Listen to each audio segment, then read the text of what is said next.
Մեր մեջ պետք է հաստատվի, կենդանարար ջրի ակունք պետք է լինի, Սուրբ Հոգու կենդանարար ջրի աղբյուրը, որ մեր մեջ է հաստատվում։ Եվ սա մեր Տերը ասում է Սուրբ Հոգու մասին, որովհետև Սուրբ Հոգին չկա, քանի դեռ Քրիստոս չէր փառավորվել։ Երբ Քրիստոս փառավորվեց եւ երբ իջավ Սուրբ Հոգին առաքյալների վրա, Քրիստոս փառավորվեց, երբ որ խաչվեց, եւ Սուրբ Հոգին առաքյալների վրա իջավ հոգեգալստյան օրը։ Ընդհանրապես մարդկանց փառքը գովասանքն է, շքանշաններն են, ծափահարություններն են, իսկ Քրիստոսի փառքը խաչն է, չարչարանքներն են,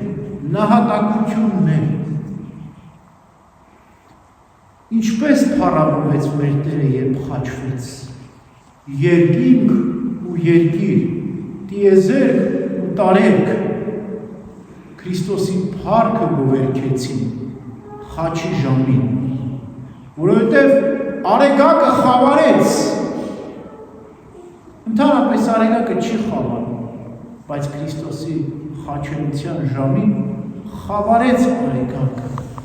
կարծես ուզում էր ասել, ես փակում եմ իմ աչքերը, որպեսզի չտեսնեմ արարչին խաչի վրա, արարածների չարիքը չեմ ուզում տեսնել, անգամ արեգակը իր աչքերը ծածկեց և չէր ուզում իր արարչին խաչի վրա տեսնել։ Լուսինը արյան գույնով ներկվեց, ինչպես եկեղեցական ավանդությունն է ասում, արյուն արտասուք է հոսեցնում լուսինը, որտեղ Աստծուն են խաչում։ Երկիրը ճեղքվեց, երկրաշարժ եղավ, որովհետև աղաղակում էր երկրի ընդերքը, իր երախն էր բացել և աղաղակում էր, անդունդները աղաղակեցին, որ Աստված է խաչվում։ Տաճարի վարագույրը վերից վայր պատրվեց, տաճարը և խորանը երկինքն է խորհրդանշում, իսկ վարագույրը երկրի հանդերձն է և այդպես իր զգեստը երկինքը պատռեց, երկնքի խորանի վարագույրը, ինչպես մարդիկ հնում ինչ-որ մի չարիք երբ որ տեսնում էին, իրենց զգեստներն են պատռում,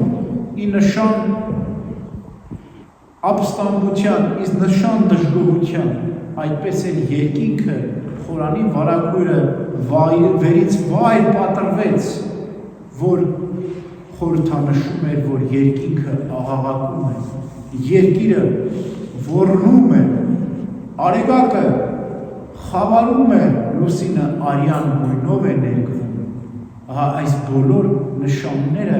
տեղի ունեցան մեր Տիրոջ Հիսուս Քրիստոսի խաչելության ժամանակ։ Ուստի Քրիստոսի խաչը,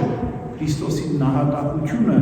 իր փառքն է և փառավոր նշաններ ու հրաշքներ եղան։ Եվ երբ մարդու որդին փառավորվեց, երբ որ Քրիստոս խաչվեց,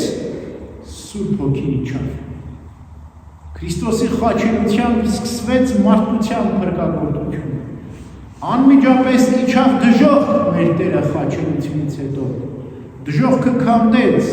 այնտեղ արգելափակված հոգիներին դուրս հանեց, և նրանցից շատերը անգամ մեռելներից հարություն առան, և երևաց են Երուսաղեմում շատ շատերի։ Եվ հետո երկինք համբարձվեց մեր Տերը փառքով, 10-րդ օրը Սուրբ Հոգին իջավ առաքյալների վրա, և աստվածային շնորհներով զարդարվեցին։ Ահա Քրիստոսի խաչելությամբ այսպիսի փառավոր գործեր տեղ ունեցան, այսպիսի հրաշալի նշաններ իրականացան, և այսօր, ով որ ուզում է, որ Սուրբ Հոգու կենդանարար ջրի աղբյուրը իր մեջ բխի, և պետք է Քրիստոսի խաչին խաչակից լինի, որպեսզի փառքին էլ փառակից լինի, պետք է խաչվի անուն Քրիստոսի, որպեսզի Սուրբ Հոգին իր վրա իջնի, ով ուզում է Աստված պաշտության մեջ լինել, ապա նեղություններ ու հարածանքներ պետք է կրի,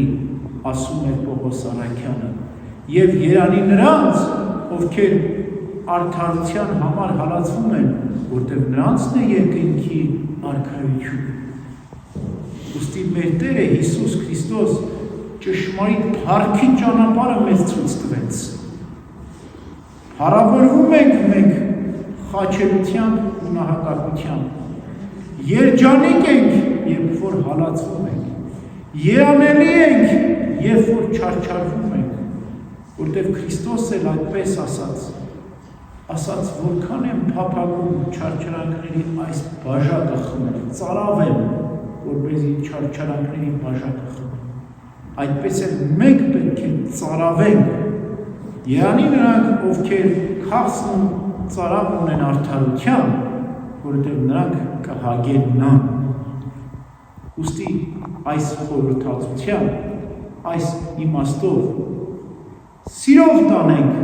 Տիրոջից մեծ բաժին ընկած խաչը, Քրիստոսի խաչին խաչակից լինենք, որպեսզի փառքին էլ փառակից լինենք։